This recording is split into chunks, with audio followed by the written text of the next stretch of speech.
Bu Ica dan Bu Ekti melakukan transaksi jual beli rumah yang beratasnamakan Ica, Angel, dan Farhan seharga 350 juta rupiah. Sudah dibuatkan akta jual beli di hadapan notaris Bu Rahmawati SHMKN dengan nomor 124/2024 pada tanggal 18 Januari 2024. Pada waktu itu, Ekti membayar uang muka seharga 200 juta rupiah secara tunai dan sepakat sisanya akan dibayar sebulan setelah akta dibuat. Tanggal 18 Februari 2024, Bu Abel dengan Pak Kiel membayar sisa pembayaran atau pelunasan dengan memberikan 2 lembar cek. Setelah seminggu pelunasan, Angel ingin mencairkan 2 lembar cek tersebut di Bank OCBC NISP, Jakarta Selatan. Akan tetapi pihak bank menolak karena rekening giro telah ditutup. Jadi Bu Angel langsung menghubungi Bu Ekti. Akan tetapi Ekti seolah selalu menghindar, seolah ia tidak beritikat baik kepada Angel. Melalui Bu Ara selaku kuasa hukum Bu Ica, Bu Angel, dan Pak Farhan telah melakukan somasi terhadap pihak tergugat. Namun pasca somasi tersebut, Bu Ekti, Bu Abel, dan Pak Kiel justru tetap tidak memberi respon yang memuaskan. Atas tanggapan tersebut, Bu Ica, Bu Angel, dan Pak Farhan merasa tidak adil dan dirugikan di sini. Maka mereka mengajukan gugatan ke Pengadilan Negeri Jakarta Selatan. Selamat siang, Bapak Nadi yang saya hormati. Sebelum kita mulai mediasi hari ini, saya minta diri saya, Dr. Bersiaga, MH, selaku mediator dalam perkara perdata nomor 168 nomor 2024 di Pengadilan Negeri Jakarta Selatan. Tentunya saya berikan kesempatan para pihak untuk mengatakan diri terlebih dahulu. Baik, perkenalkan saya Inka, saya di sini sebagai penggugat 1. Perkenalkan saya Angel, saya sebagai penggugat 2. Perkenalkan nama saya Farhan, saya di sini sebagai penggugat ketiga. Perkenalkan nama saya Mutiara, saya sebagai Bapak Ibu, saya sebagai penggugat pertama. Perkenalkan saya Abel, di sini sebagai penggugat 2. Perkenalkan saya Kiel, sebagai penggugat 3. Baiklah, jika begitu, dikarenakan para pihak sekalian sudah bersedia untuk mengikuti proses mediasi ini, maka mari kita langsung mulai saja. Teman-teman, saya menjelaskan bahwa mediasi yang ditempuh sendiri tidak lain merupakan penyelesaian sengketa melalui proses perundingan untuk memperoleh kesepakatan baik oleh dua belah pihak yang dibantu oleh saya sendiri yakni sebagai mediator. Hal ini sudah sesuai dengan peraturan tentang mediasi perundingan. Manfaat dari mediasi ini sendiri pun untuk menyelesaikan sengketa secara sederhana, biaya murah dan cepat, dan disesuaikan dengan kebutuhan dan kepentingan serta menjaga hubungan baik antara kedua belah pihak. Bapak dan Ibu sekalian, perlu diketahui pada dasarnya mediasi kita ini dilakukan secara tertutup dan proses ini berlangsung paling lama 30 hari sejak penetapan dilakukannya mediasi. Untuk saya sebagai mediator merupakan pihak yang netral yang membantu para pihak dalam proses perundingan untuk mencari kemungkinan penyelesaian sengketa tanpa menggunakan cara yang memutus dan memaksakan sebuah penyelesaian. Di dalam pelaksanaan mediasi ini kita juga punya ada yang yakni imparsial, yang berarti tidak memihak ataupun netral. Selanjutnya ada tidak mempunyai hak untuk memutus karena diambil berdasarkan kesepakatan. Dan berikutnya adalah kerahasiaan, bagaimana seluruh kegiatan mediasi bersifat rahasia. Baik, maka saya bacakan tuntutan mediasinya sebagai berikut ya. Yang pertama, mediasi ini sebatas perkenalan antara mediator dan para pihak, menjelaskan maksud tujuannya dilakukan mediasi ini. Yang kedua, temuan kedua mediasi nantinya akan menyampaikan respon perkara dan semua bergabung oleh masing-masing pihak pada normalis setelah penetapan temuan mediasi pertama. Yang ketiga, saya sebagai mediator akan mengatasi masalah dan mengagendakan pembahasan berdasarkan skala prioritas untuk pertemuan selanjutnya. Selanjutnya, bahwa saya sebagai mediator juga membahas dan mendorong para pihak menelusuri dan menggali kepentingan para pihak dalam mencari berbagai pilihan penyelesaian yang baik untuk kedua pihak. Dan terakhir, apabila proses mediasi mencapai kesepakatan, maka kesepakatan tersebut dituangkan dalam kesepakatan perdamaian dan para pihak dapat memiliki kesepakatan perdamaian atau dikuatkan dengan akta perdamaian ataupun mencabut kegiatannya. Apakah itu nanti? Karena Bapak dalam arti maka akan melihat uang dari kita ya. Apakah para kita mengambil kedua pada hari Senin 13 Mei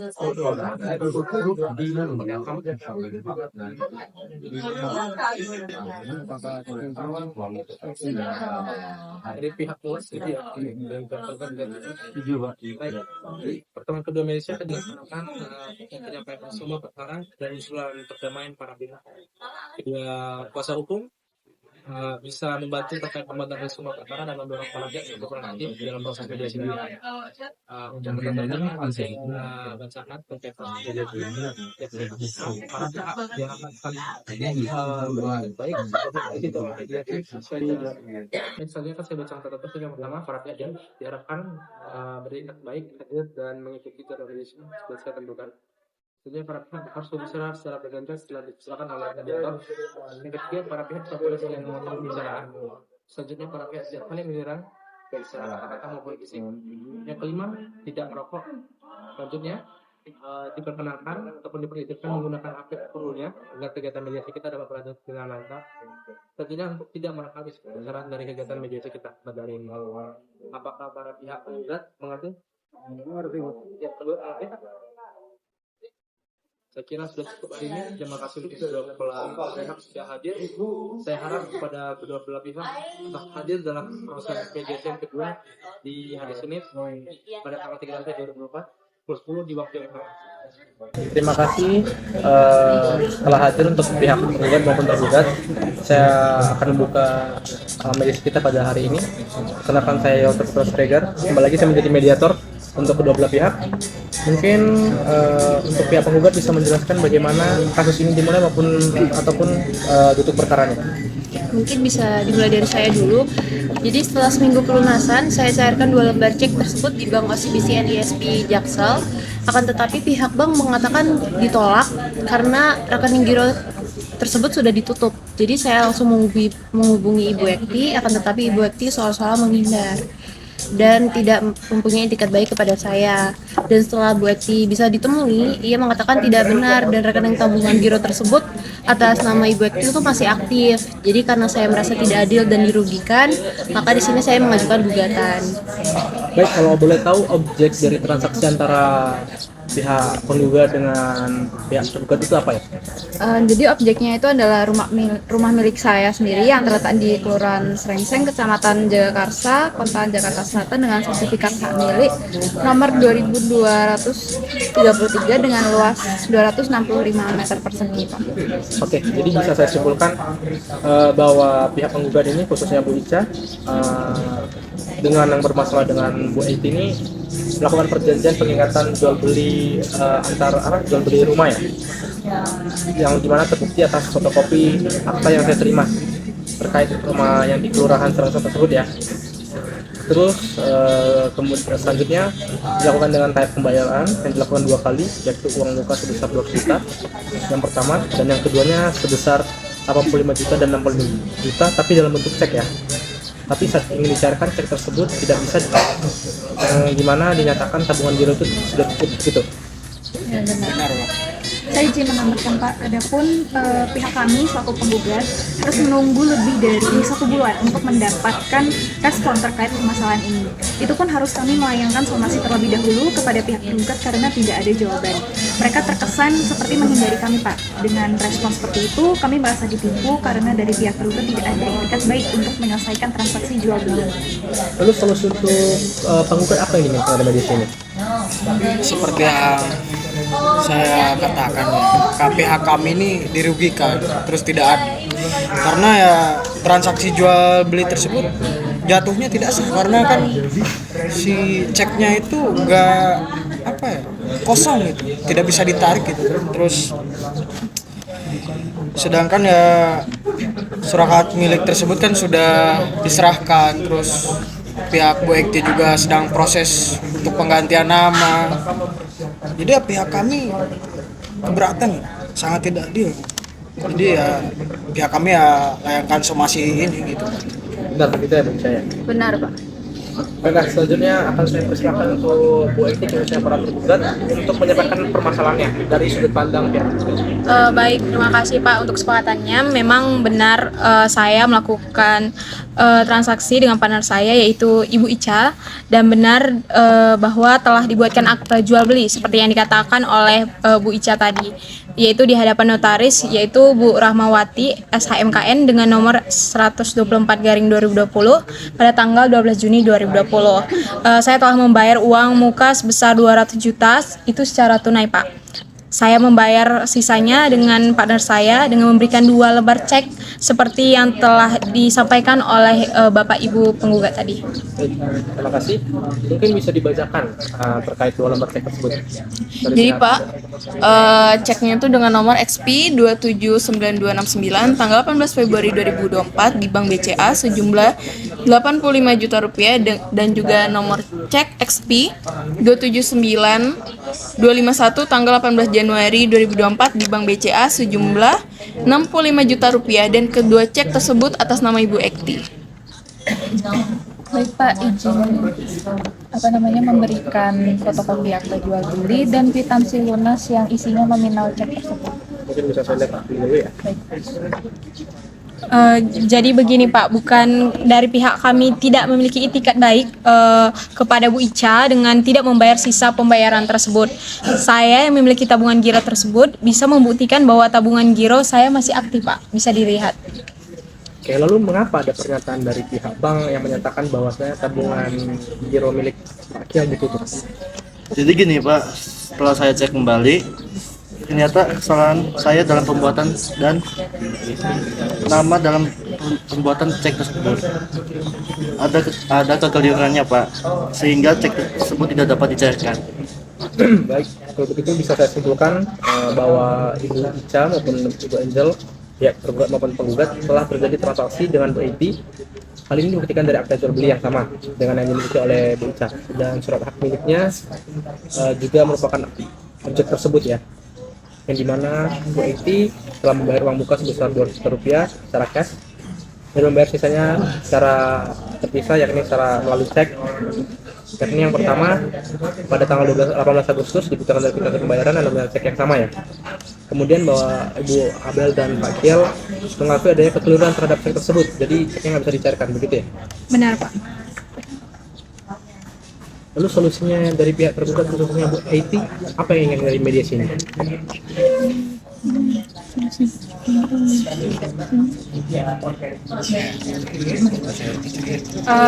Jadi begini Pak, dari pihak kami ingin masalah ini diselesaikan dengan baik-baik karena permasalahan ini hanya kesalahpahaman antara saya dengan Bu Ica sebagai partner dalam hal ini.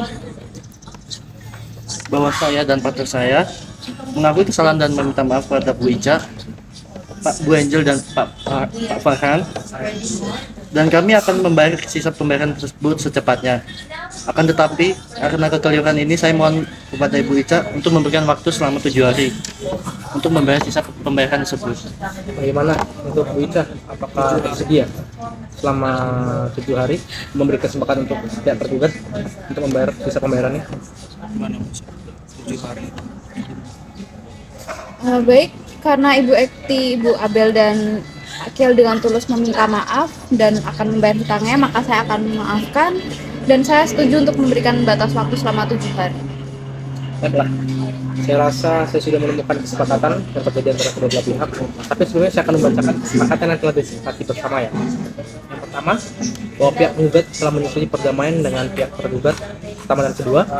Dan selanjutnya pihak tergugat pertama sampai yang selanjutnya berperkara mengakui kesalahan dan meminta maaf kepada pihak penggugat. Selanjutnya pihak tergugat akan melunasi sisa pembayarannya sebesar 150 juta rupiah. Dan yang selanjutnya bahwa pihak penggugat dan tergugat sepakat sisa pembayaran dilakukan paling lambat selama 70 hari setelah ada kesepakatan perdamaian. Oke? Saya dimengerti. Apakah kedua belah pihak puas? Puas. Baiklah, selanjutnya kita akan mempersiapkan kesepakatan perdamaian yang mana nantinya di dalam kesepakatan tersebut para pihak harus menambahkan klausul. Apakah kesepakatan perdamaiannya didapatkan dalam akta perdamaian atau hanya kesepakatan perdamaian saja? Pak Yel, saya selaku mediator, saya Saya ingin bertanya apakah perbedaan dari kesepakatan perdamaian dengan akta perdamaian? Kalau kesepakatan perdamaian, maka pihak penggugat yakni Ibu Ica dan yang berperkara nanti wajib mencabut gugatan, dan kesepakatan perdamaian tersebut mengikat kedua belah pihak, yakni antara Bu Iti dan kerabatnya. Apabila kesepakatan perdamaian dikuatkan dalam akta perdamaian, maka memiliki kekuatan eksekutorial dan sama halnya dengan putusan hakim yang punya kekuatan hukum tetap. Apakah penggugat dan pihak penggugat mengerti? Mengerti. Baik, akan saya beri waktu selama 5 menit untuk pihak penggugat dan pihak penggugat untuk berdiskusi terkait kesepakatan perdamaian ini dikukuhkan ke akta perdamaian atau tidak. Mendekat. Sekali ini. Iya, mereka lebih panik. Oke aja. Ya, oke, sudah sedikit. Baik, bagaimana pihak penggugat? Apakah Pak Farhan khususnya ingin menguatkan kesepakatan dalam akta perdamaian? Ya, saya kukuhkan saja. Dengan pihak tergugat khususnya Pak Kiel, bagaimana Pak Kiel? Saya juga ingin dikukuhkan juga, Pak. Akan saya buatkan. Baik. Pasal perdamaian.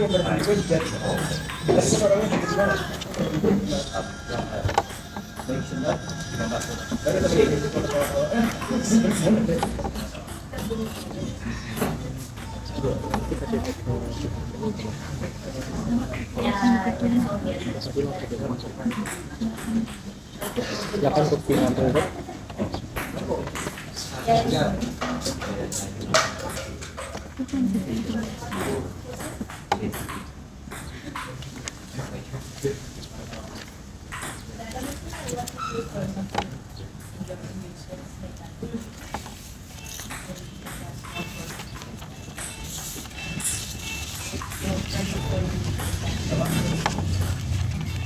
Bisa diserahkan segera langsung.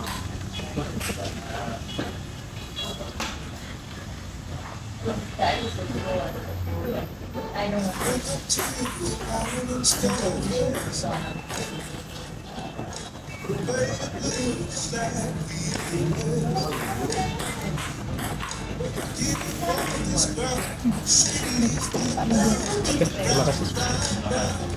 Baik, terima kasih untuk para pihak penggugat maupun para pihak tergugat atas itikat baiknya yang telah mengikuti proses mediasi ini secara turut aktif dan penuh sampai menemukan solusi pada permasalahan. Saya harap kedua belah pihak untuk saling memaafkan dan menghilangkan perselisihan setelah keluar dari ruangan mediasi ini.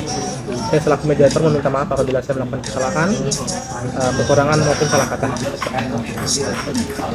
Terima kasih.